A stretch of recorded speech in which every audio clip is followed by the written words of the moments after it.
Hi, how are you? Pastor Mungai here again. Today I'm going to talk about communication in marriage. And I'm so glad because communication is one of the fundamentals in any marriage relationship.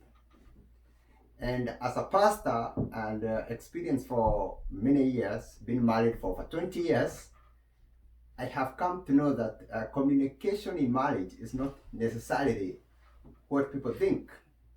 I came to realize there is a tendency for people not to communicate, though they think they are communicating. But I want to establish by saying, according to the Word of God, two people can never work together unless they agree. However, there cannot be any agreement without communication.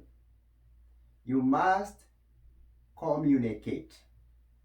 Let the other person know what you are saying. Not only know what you are saying, let them understand what you are saying. Sometimes you may think somebody have heard what you have said, but it requires to go deeper to a point that that person did not only hear, but understand what you are saying. Make sure you're on the same page with your spouse as long as you want to complete your marriage project. Now, let me use a few examples of communication today, and once in a while I'll be throwing points here and there as the days go by. But number one, there is verbal. Verbal communication is key. You should know which words to use when talking to your spouse, depending on their culture and their background, because words may mean a different thing for you from the other person. So it's important as a child of God to know, though you are born again, you need to know which words to communicate with to your spouse. They are special words, they are unique words that you get to his or her mind. And it's upon each person, especially during this pandemic time, to make sure the words you are using are not pulling your spouse away or pushing them away, but they are bringing them closer to you. So verbal communication. The tone. Wow. You see, communication goes beyond the words. The tone of your communication. Are you a boss at your place of work, and when you come home, you are talking to your spouse like he is a subordinate? What is the tone that you bring in the house? What's the tone that you talk to your children?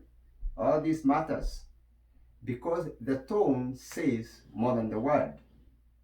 So it's important to know which tone to address or to use when speaking to your spouse, and also a tone in regard to certain issues. There cannot be fire in the house and you are just using a tone that will not indicate there is fire. In other words, it's important to know the right tone. Third, you must communicate through action. Somebody said, action speaks louder than words. Yes, tell him, tell her, I love you. But let your action portray that you actually do love your spouse. It's very challenging when you are having a communication breakdown, because you are saying all the words you think you are saying, you are using all the tone, but your actions are completely opposite of what you're saying. Align your actions with your words. Align your actions with your tone if you want to have a happy marriage.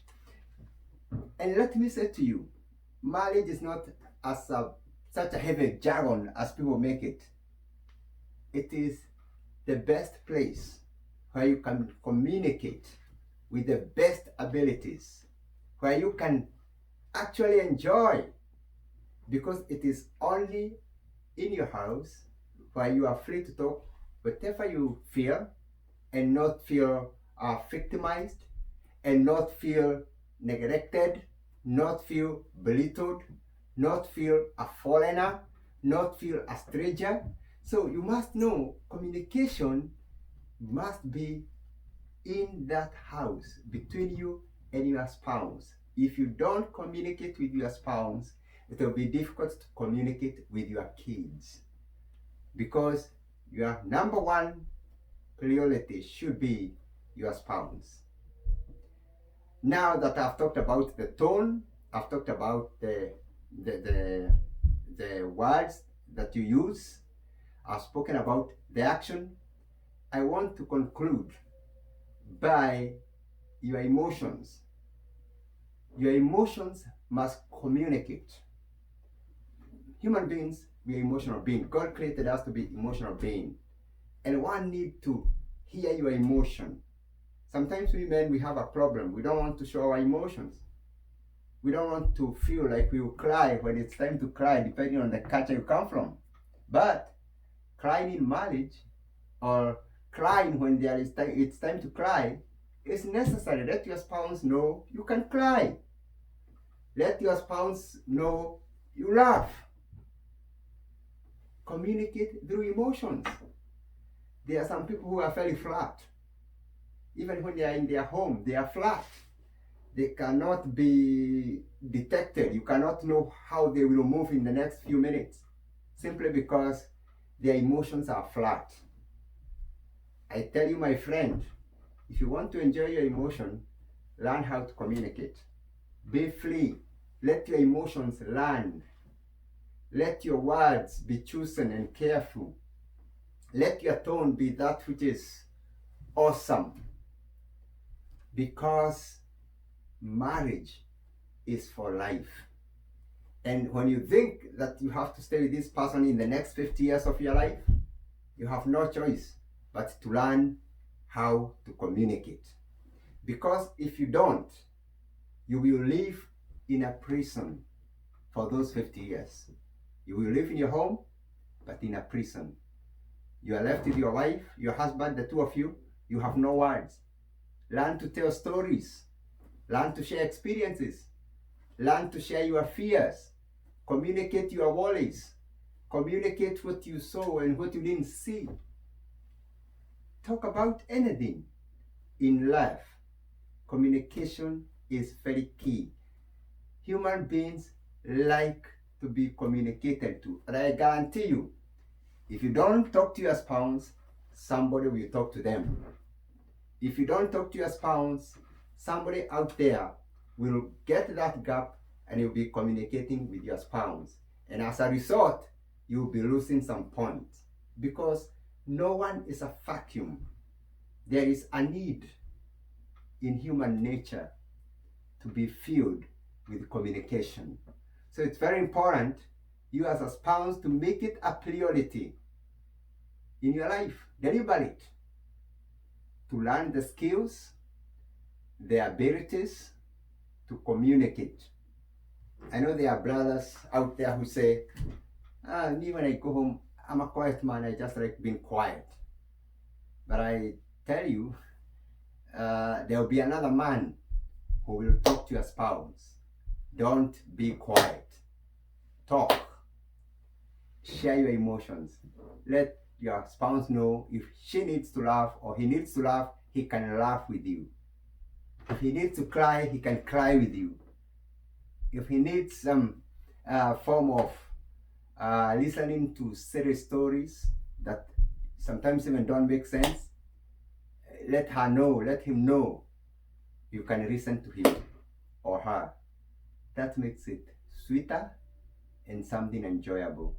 For today, I'm going to stop on that. But remember, communication. 2, communication. 3, communication. You have to learn to communicate.